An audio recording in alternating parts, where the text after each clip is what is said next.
Memorias que perduran se traslada en esta entrevista a la ciudad de Sucre para entrevistar al profesor Roberto Valdivieso Luna, quien nació en Catavi el 27 de marzo de 1946, de modo que actualmente cuenta con 75 años. Decir que el profesor Valdivieso es hijo de padres mineros, de modo que estudió en el colegio del distrito minero del siglo XX, pero además estudió en la Escuela Nacional de Maestros Mariscal Sucre, precisamente en la ciudad de Sucre.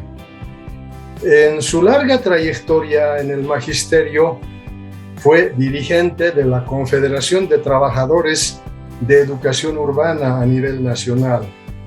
Y habría que señalar también que el profesor Valdivieso fue uno de los fundadores de la Universidad Nacional Siglo XX, allá por el año 1982, cuando en un congreso minero realizado en Huanuni se aprueban las bases ideológicas y los objetivos de la Universidad Obrera, que actualmente funciona en siglo XX.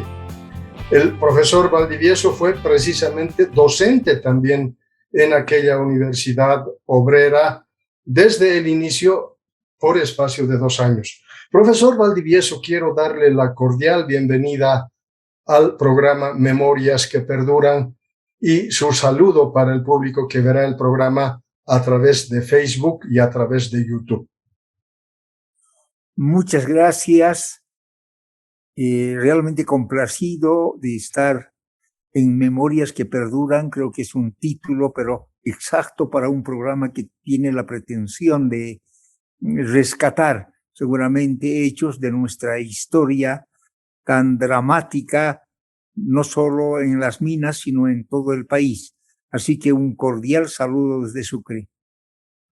Profesor Valdivieso, había señalado que usted nació en Catavi.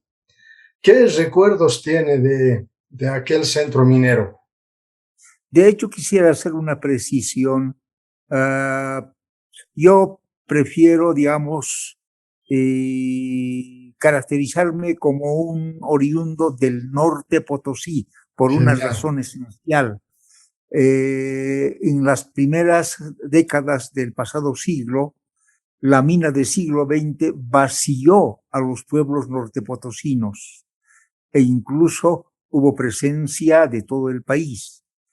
Y de tal modo que mis raíces están en el norte potosino, más al norte de Catavi siglo XX, en la provincia de Charcas, en un interesante, bonito pueblo que se llama Toracarí. Yo crecí, como usted dice, en Toracarí, y es en la provincia de Charcas. Y yo crecí en Catavi, como usted señala, y digamos los recuerdos son multifacéticos. Uno, porque crecimos en un ambiente tan distinto a ahora, con la posibilidad de la libertad plena en el juego y bueno, en todo aquello que impactó nuestro ser, en nuestra presencia en los conflictos desde niños, no solamente como oyentes, a veces inclusive con participación no directa, sino como participación de aquellos curiosos en las asambleas de sus padres, de tal modo que nos fue determinando un perfil muy inclinado a las luchas de los mineros. Lo que tengo que lamentar es que la mina absorbió a la gente del campo, de los pueblos circunvecinos, y acabaron desarraigándose para convertirse en proletarios y en una lucha que ha marcado hito en el siglo pasado con una dirección sindical realmente revolucionaria que hoy lamento cuando hago una comparación con la dirección que lamentablemente no tiene norte, tanto en la federación, en la gloriosa exfederación sindical de trabajadores mineros de Bolivia, como en la misma central obrera. Ahora, en su semblanza señala que usted fue militante del Partido Comunista. ¿Cómo es que en su actividad laboral compatibilizó esta posición política con el resto de partidos que estuvieron presentes en el siglo XX? Bueno, de hecho, rápidamente, en el siglo XX en Catavi, en aquellos tiempos era normal que los partidos estuviesen casi permanentemente detrás de los estudiantes para ver quiénes tenían aptitudes para ser luego, digamos, atraídos y formados.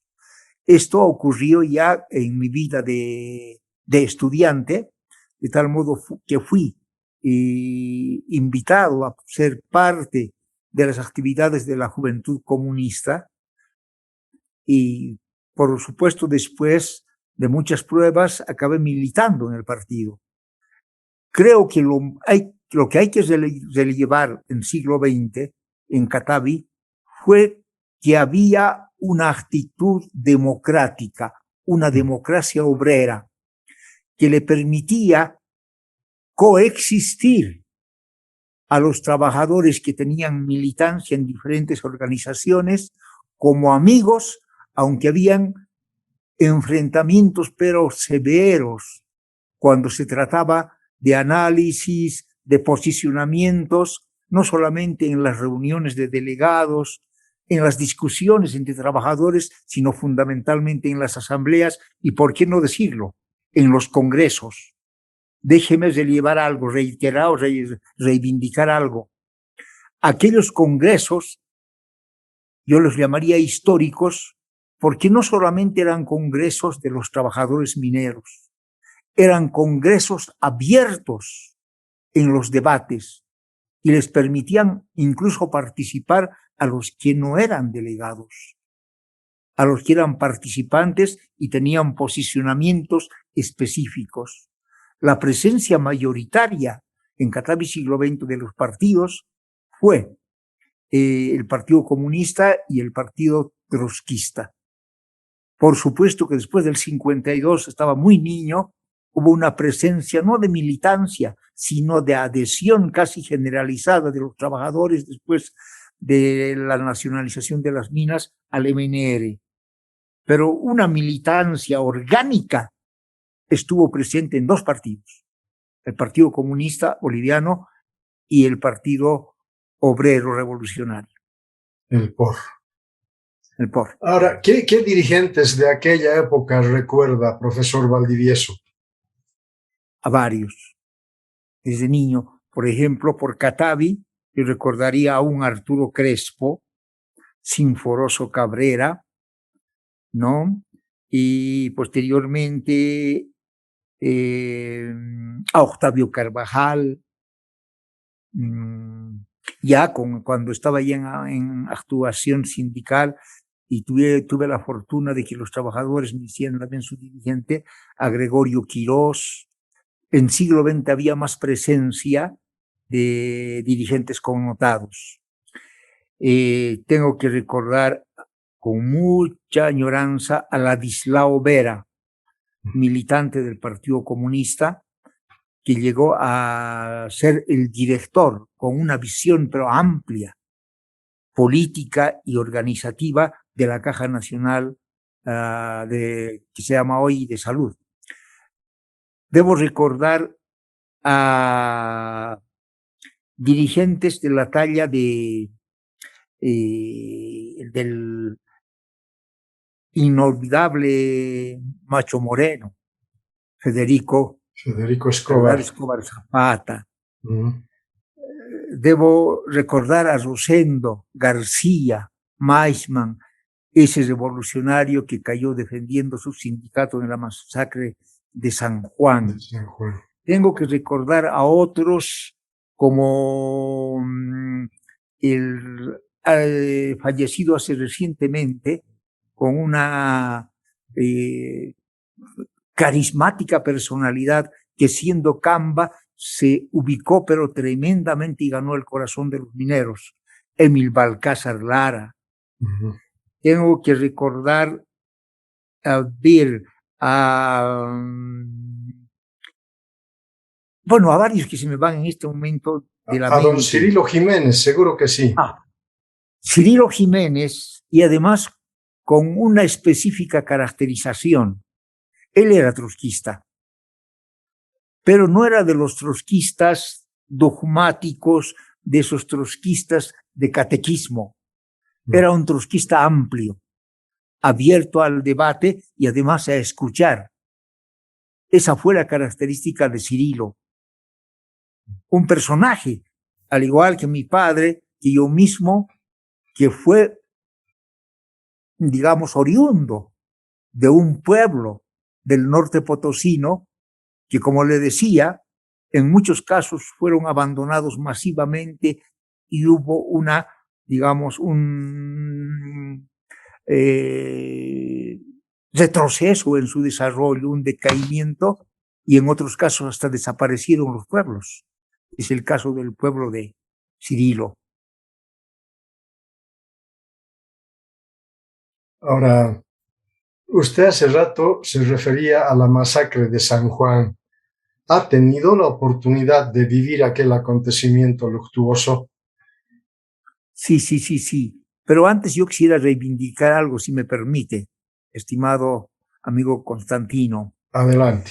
Y esto porque pude ver una entrevista que le hizo precisamente a Cirilo Jiménez. En alguna de sus preguntas, él refirió, lamentablemente no pudo precisar el tiempo, de que en una de esas masacres mataron a su primer hijo de 2 semanas, a un bebé. O sea, llegó la represión en las minas, estimado amigo periodista, a niveles fascistas, hitlerianos. Y hay una masacre donde la prensa señaló en ese tiempo que habían 18 o hasta 20 muertos en la dictadura de Barrientos. Ocurrió el 21, por supuesto, un día antes y un día después, pero el epicentro de esa masacre fue el 21 de septiembre de 1965. En aquella ocasión, en función del plan de Mayo que había propuesto Estensoro antes de ser derrocado por Barrientos, que era su presidente, hubo una radicalización de la persecución política, al extremo de que después del golpe que le da Barrientos a Estensoro, se radicaliza aquello y lo declaran zonas militares a los distritos mineros, es decir, zonas de guerra que podían permitirles matar, algo parecido de lo que hizo Áñez en el tiempo más próximo. Entonces, en aquel 21 de septiembre de 1995, tomaron ciertos lugares de los campamentos mineros. La ex casa de Patiño en Miraflores, lo que se llamaba el Huerto, que era un centro de producción de hortalizas en Catavi, y en siglo XX estaban mucho más arriba, y persiguieron, a causa de que en la toma del Huerto de Catavi hubo un enfrentamiento por la resistencia de los trabajadores y murieron mineros y también algunos soldados. La reacción fue tal que persiguieron por las calles, se metieron a los domicilios, tal como relató Cirilo. Le voy a señalar 2 hechos concretos por el tiempo. En Catavi, vieron los soldados que había una pequeña reunión cerca de una peluquería en un barrio, fueron a perseguir, muchos escaparon, algunos se metieron a la peluquería, los sacaron y los llevaron presos, y un muchacho de una familia Cruz, que vivía en unas casas relativamente cómodas y que por el ingenio de los trabajadores lo llamaron las casas chalet, ¿se da cuenta? Y vivía en una de esta familia o este muchacho de la familia Cruz. Este tuvo la mala fortuna de correr a su casa y llegó a su casa, que estaba muy cerca. Abrió la puerta, ingresó, pero tuvo la actitud desacertada de quedarse detrás de la puerta, apoyando a la puerta como para que no se entrasen. Golpearon los soldados, no respondieron. ¿Sabe qué pasó? Le dispararon por la puerta y lo mataron ahí mismo al muchacho. Cayó dentro de su casa. Pero no solo eso, ingresaron a la casa y vieron que alguien se metía debajo de una cama en el dormitorio. Uno de los soldados entró, le conminó a que saliese. Como no salía, le dispararon por encima de la cama. Y hubo un grito. No la mataron, pero una recién adolescente, una niña, la hermanita menor del muerto, quedó lisiada para siempre porque le destrozaron la cadera. Y entonces lo que cuenta Cirilo del siglo XX ocurrió en ese tiempo. Él no pudo precisar, pero dijo, no fue en la masacre de San Juan, ¿se acuerdan? ¿Verdad? Fue en ese tiempo en que con esa barbaridad, pero inhumana, hubieran entrado a la casa de Cirilo, que estaba clandestino, y al no encontrarlo, mataron, como hacían en la Alemania nazi, a un niño, a un bebé. Esto fue fatal, ¿no? Bueno, en lo de San Juan tiene más connotación, porque tuvo, como digamos, repercusiones políticas por la participación y por la coyuntura de aquel momento. La guerrilla, el apoyo de los mineros, inclusive con el aporte de una mita, se acordará, ¿verdad? Que le dio una dimensión, y como que debiera realizarse aquella reunión con la participación de otros sectores como los universitarios, que ya llegaron para el 24, fabriles, en fin. O sea, tuvo una connotación seria que él le hizo actuar de la manera más canallesca a la dictadura de Barrientos y que fue fatal, ¿no?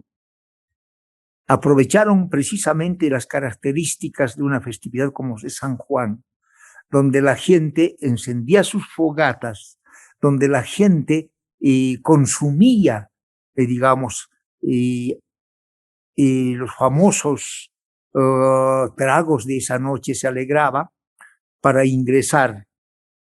Los mineros de Huanuni pudieron constatar que estaban yendo en vagones de tren que llegaron hasta Cancañire y se descolgaron por ahí en la madrugada.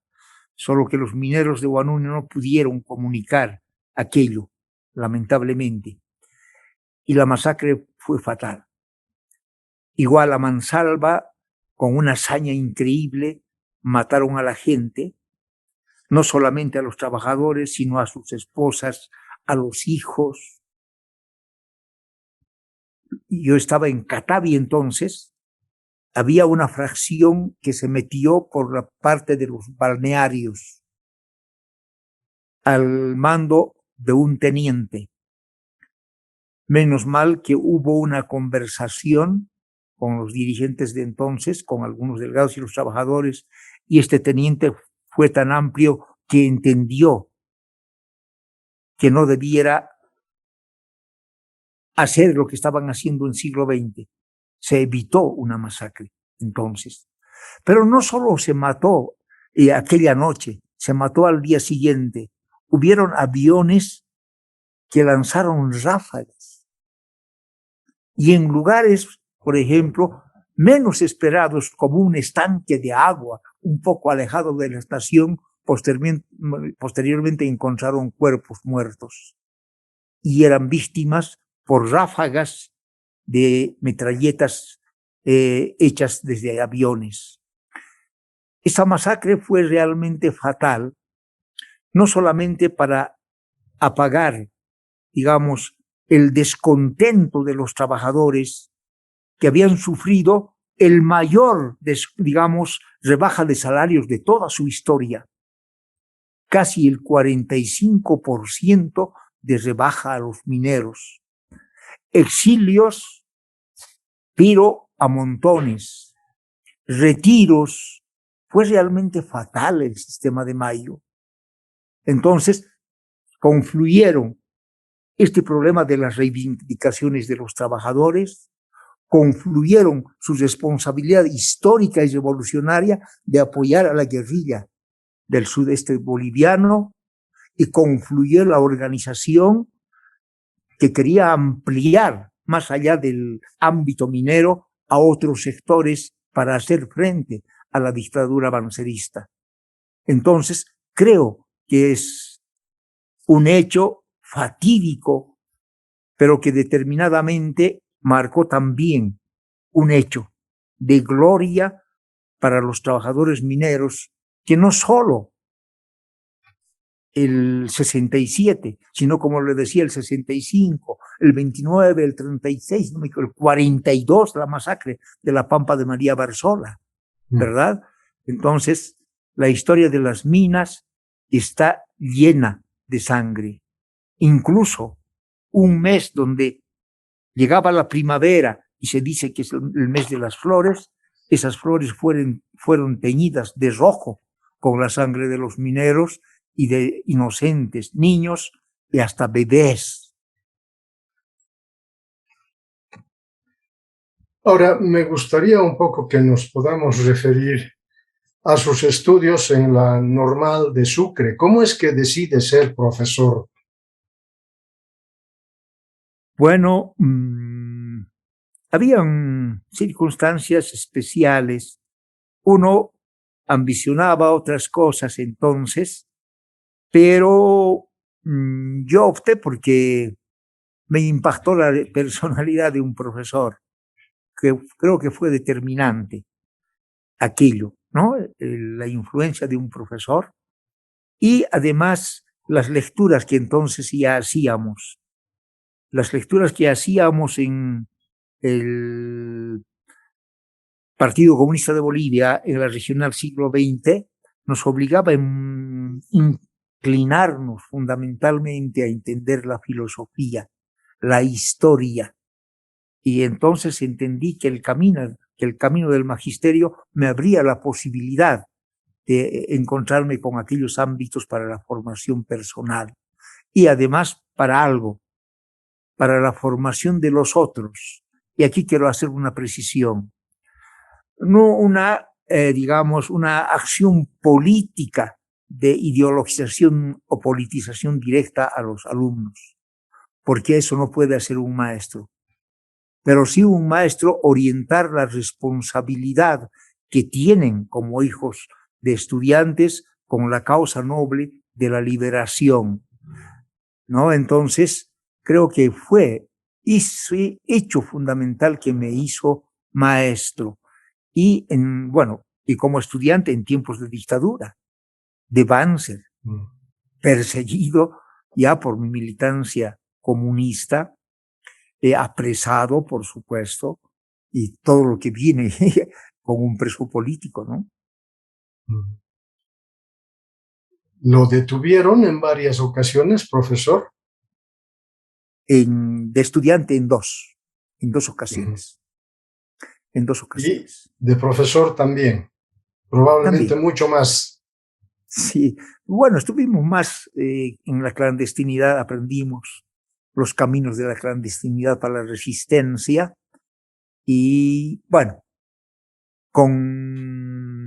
me acuerdo, cuando la dictadura o el golpe de García Mesa, ¿no? Estaba en la dirigencia sindical, estaba con otros, es ahí donde murió un compañero, Julio Cosillo, apresado, torturado, apareció muerto en un hospital de Oruro, en fin, totalmente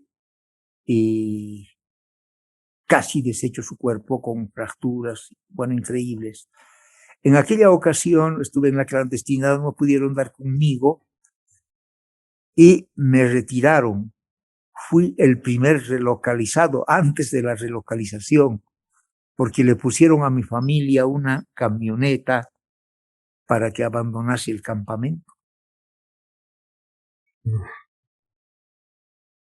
Eso estando en Katavi. Estando en Katavi. Así es que usted vivió también ese proceso de la relocalización con el decreto 21060. No. No. Vi, por supuesto, fui testigo de lo que pasó, pero, y aquí, si me permite, y además hacer una precisión, en uno de los últimos combativos congresos, el Congreso de Telamayo, en aquella ocasión, claro, meses antes, previamente, se conformó una comisión de estudio para la creación de la Universidad Obrera. Mucho antes, en la década del 60, había habido una comisión que no pudo concluir. En aquella ocasión, por el sindicato de Katavi, fui delegado yo junto con otro compañero, Luis Reyes, y por siglo XX fue Juan Peñaranda, un minero, apoyado precisamente por Cirilo Jiménez, que estaba en la federación. Y constituimos una gran comisión de estudio, presidido, se acordará, por el asesor casi permanente, asesor cultural, tanto de la federación como de la COP, el compañero y argentino Liber Forti. ¿Verdad? Él conducía la reunión, estuvo presente el añorado, cómo perdimos a un gran hombre con esta COVID, Edgar Ramírez, Huracán, ¿no? Un gran hombre con grandes conocimientos que contribuyó mucho. Estaba Óscar Salas, Cirilo Jiménez, hubieron otros, Ismael Montes había uno, otros invitados. La comisión estudió tan seriamente la cosa que incluso hubo visitas de las universidades, entre ellas la de Tarija, la San Andrés, con su comisión. Y como anécdota, un día se aparecieron para tratar de entrevistar e influir a la comisión de estudio. Y buscaron a Juan Lechín. Y Juan Lechín les dijo que debieran dejar tranquilos, sin ninguna, influencia de las universidades, a esa comisión. Pero nosotros tenemos la experiencia y nosotros sabemos de la universidad. Y Juan Lechín fue tan, y tan creativo en las respuestas que dije que era una señora, eran del Departamento de Extensión Cultural con universitarios, ¿no? Me vio pasar en las oficinas de la federación y me llamó así de repente, con la mano. Y me dijo, compañero, aquí está la comisión de la UNSA. Quieren conversar con la comisión de estudio. Y nos dicen que pueden darnos lecciones. Y había la señora que estaba presidiendo, seguramente era una licenciada, qué sé yo, y le dijo, compañera, a usted le voy a hablar a calzón quitado, ¿no? Así. Y va a escucharle aquí al compañero minero, me señaló a mí. Y es un compañero que trabaja en el interior mina. ¿Cuál es el criterio nuestro respecto de lo que estamos haciendo para la universidad? O sea, me dio para un discurso, ¿verdad? Y después del discurso de lo que yo había hecho en razón de los estudios que ya teníamos avanzado, le dijo, señoras, por favor, nos permiten trabajar, y les insinuó que cuando termine la comisión su trabajo, vengan ustedes, serán bien recibidos. Entre tanto, no. Juan Lechín fue de esos personajes realmente carismáticos. Entonces, ese documento se presentó cuando concluimos con intervención de todos en ese Congreso de Telamayo. Se aprobó sin ninguna observación, pero luego vino el famoso golpe, ¿no? de García Mesa, que lo interrumpió por 10 Sí. años, se retomó después de 10 años en un congreso en Choglia. Hicieron otra comisión los de la Federación de Mineros para el estudio, pero presentaron el mismo documento que nosotros habíamos hecho aprobar en Telamayo sin haber aumentado una coma. Pero no sé si con el acierto o desacierto. Y esto teníamos que corregir con Guillermo D'Alense, otro de los grandes dirigentes que vive hoy, cuando estaba de dirigente, para corregir algunos errores. Y entre los errores es que esta segunda comisión que no puso una coma, acabó firmando aquel documento que fue aprobado en Telamayo, y eso no es honesto. Y lo más tremendo, yo no estuve en la relocalización y no recibí ese trato especial que hicieron, que cayeran los mineros en la trampa, ¿verdad? El 3x1, se acordará, por una razón.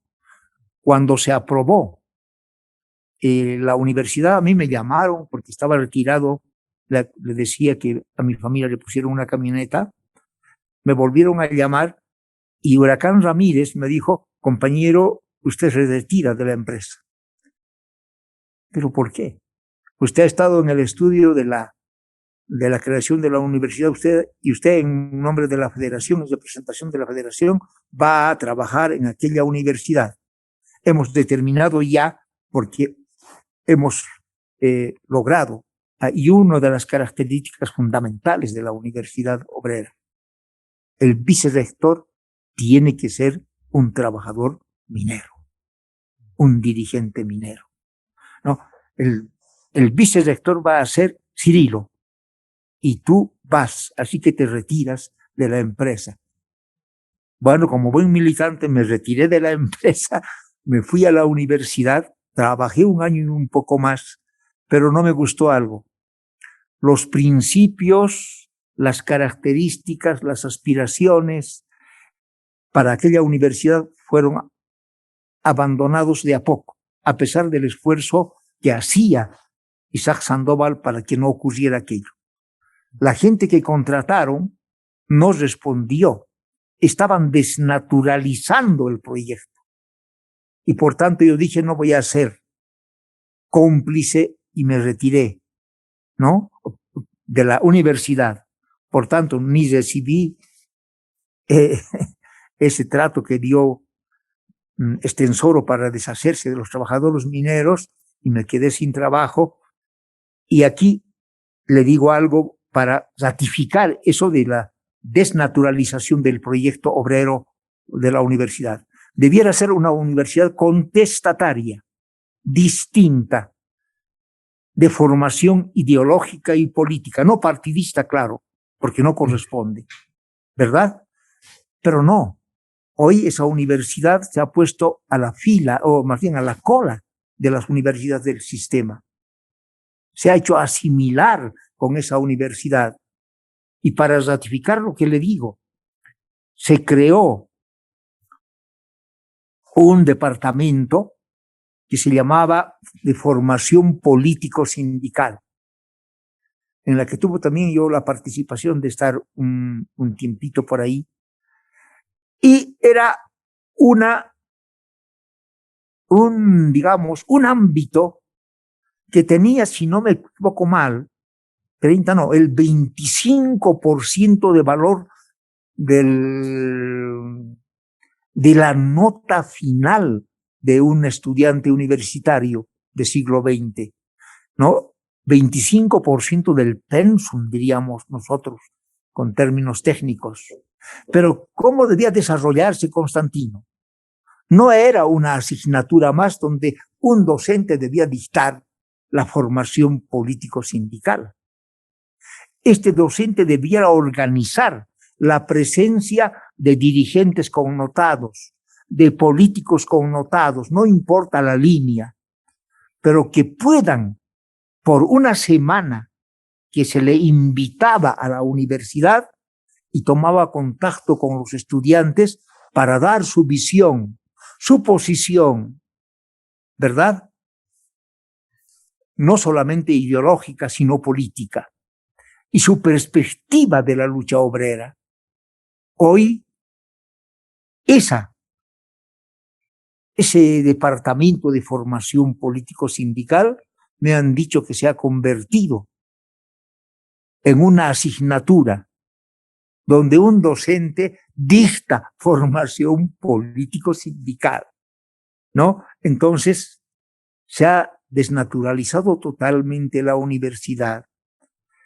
Y cuando conversábamos con Huracán decía, y esto sí, en homenaje a Huracán, hermano, lamentablemente, el último gran error que cometió la clase obrera fue crear esa universidad, porque esa universidad no tiene nada de obrera. Ese fue el criterio que me dijo personalmente Huracán. Y por eso se lo expliqué. Profesor, eso. ¿Y a qué se debe que se ha desnaturalizado el propósito inicial de esta universidad obrera? Una razón. Generalmente en el análisis que se hacen desde la perspectiva de la educación, dicen que el modelo neoliberal impuesto en 1985 fracasó. Desde mi perspectiva, Constantino, no fracasó en ciertos aspectos. No fracasó en el ámbito educativo porque acabó destruyendo a la educación que hasta ahora no se puede levantar. Destruyó. Pero lo peorcito, el neoliberalismo no solo, digamos, vació con los mineros a través de la relocalización, porque ese no era su objetivo. Su objetivo era destruir a la vanguardia de la clase obrera, del movimiento obrero y popular, que eran innegablemente los mineros. Y aquí tengo que hacer una valoración. En las discusiones, en las asambleas, inclusive en el último congreso que se hizo en aquel distrito, se debatió tanto. Los trotskistas tomaron una posición posteriormente. Dijeron, ya aceptemos la relocalización. Y el Partido Comunista estaba en la posición de no aceptar, de rechazar. El trotskismo, aceptemos.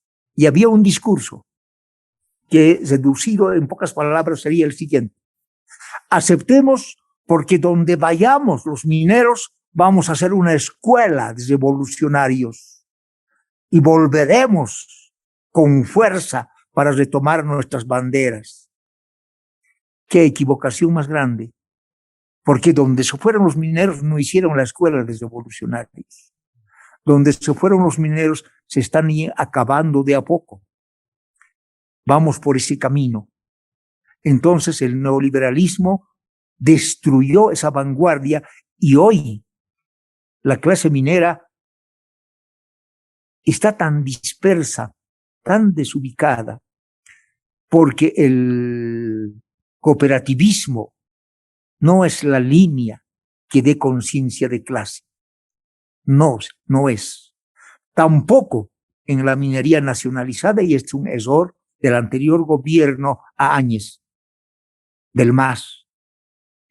Cooptaron a los mineros, les elevaron tanto el salario, acuérdese las denuncias que se hacían hace 2 años, hace 3 años, cuánto ganaba un dirigente, por encima de 30,000. Con ese salario nunca va a tener una posición de proletario y va a luchar por reivindicaciones, entre ellas las salariales. Va a cuidar más bien el salario que tiene. Y esto es lo que pasa hoy. La central obrera, detrás de un partido, ha perdido toda conciencia, ¿verdad? Fundamentalmente clasista, y reaparece en algún momento con un discurso, en otro momento con otro discurso, en fin. No hay la calidad de la dirigencia de antes. El neoliberalismo destruyó, ese es su gran éxito. Y como consecuencia de eso, la universidad perdió el norte y hoy está, como le digo, como furgón de cola del sistema universitario. Profesor Valdivieso, si hiciéramos un balance de los logros de su actividad como profesor, como dirigente sindical, como militante del Partido Comunista, ¿qué aspectos destacaría de su trabajo? Bueno, como profesor he logrado convertirme no en el maestro, sino en el amigo. He tenido una larga experiencia en la formación de maestros en la Escuela Nacional de Maestros de Sucre, precisamente, en la primera normal del país. Y creo que como amigo pude influir no solamente en la conciencia reflexiva y crítica de mis estudiantes, sino en el compromiso y además en una actitud de apertura que hasta hoy tengo contacto con mis exalumnos, no con todos, pero con una gran parte, de tal modo que tenemos algunas reuniones, algunos encuentros, ¿verdad? Y estamos casi en permanente contacto con ellos. Hemos hecho una gran amistad. Entonces, creo que se derivaría eso en la educación, el haber asumido una actitud del amigo que guía, no del profesor que enseña. En lo sindical me ha tocado los momentos más difíciles, de tal modo que la consecuencia, la rebeldía bien entendida, no esa rebeldía de plazoleta, no esa rebeldía que hoy, digamos, predomina, una rebeldía que se traduce en la ofensa, en el insulto, en la falta de argumentos, de racionalidad. Por eso digo, en el discurso de Plazoleta, una rebeldía con conciencia de clase que te ponía en una posición y te señalaba tu posición en la lucha. Entonces, el clandestinaje, las reuniones en esas condiciones, en fin, el problema de tu seguridad, qué sé yo, todo eso nos fortaleció y nos templó el espíritu. Y hace pocos días fui sorprendido por una comunicación en la que me decían, le hemos buscado tanto, estamos haciendo un homenaje a los dirigentes a nivel nacional y usted está entre ellos. Asistí, claro, habían muchos, algunos conocidos y muchos desconocidos. Pero los conocidos eran aquellos de la década del 70, del 80. Y perdimos nuestros achaques de hombres ya septuagenarios, ¿verdad? Y nos abrazamos y comentamos. A nosotros nos tocó las de Caín, pero estamos aquí, ¿no? Pero hermanados. Y no éramos solamente los que hayan sido del Partido Comunista. Nos encontramos con trotskistas, con otros que no tenían militancia, en fin. O sea, fue una dirigencia de aprendizaje, de servicio, no de acomodamiento ni de persecución de objetivos e intereses personales, ni siquiera de grupo. Ahora quisiera que se refiera a las dificultades que ha podido tener en ese largo tránsito por el ámbito educativo y también en la dirigencia sindical. Bueno, las dificultades generalmente surgen como para cualquier hombre. Primero, dificultades en la juventud, como estudiante de colegio. Dificultades en el sentido de que podías aspirar a mucho, pero no tenías las posibilidades económicas de cumplir con tu sueño. Tenías que limitar tus sueños, ¿no?